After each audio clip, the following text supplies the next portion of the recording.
Champions trophy के बड़े टाकरे के लिए शाहीन भी तैयार। ग्रीन शर्ट्स भारत से पंजा आजमाई से कबल दुबई स्टेडियम में प्रैक्टिस में मसरूफ हैं। पसंदीदा खिलाड़ियों को देखने शायकीन क्रिकेट की भी बड़ी तादाद पहुंची है। मज़ीद तफसीलात जानते हैं अंसर अकरम से। इस वक्त मैं मौजूद हूँ दुबई क्रिकेट एकेडमी में और भारत के साथ जो 23 को मैच होने जा रहा है वो बहुत ही कांटेदार मैच है। आए कोई शायकीन से बात करते हैं। Pakistan team actually in on paper is good but in the field they are not doing well, you know.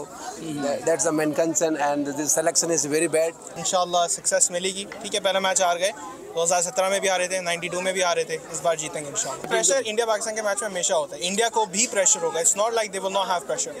Pakistan इंशाल्लाह शुड परफॉर्म, सिंपल रखें, क्रिकेट है, प्रैक्टिकल रखें जैसे ऑस्ट्रेलिया इंग्लैंड रखता है, एंड यू विल विन इंशाल्लाह। तो क्या देख रहे हैं, बाबर आजम चलेंगे? यार he is a wonderful batsman और ये किसी डाउट नहीं है इसका, but he needs to perform. यार बहुत हो गया, कोई आपको कुछ बुरा नहीं कर रहा। आप इस मुल्क के बेस्ट बैट्समैन हो यार, आपकी तरफ कोई आया नहीं है। आपने मैच तक संडे को दिखा दो क्यों आप बेस्ट हो। किंग विंग कुछ नहीं चलता। सब्सक्राइब करें और बेल दबाएं ताकि कोई खबर रह न जाए।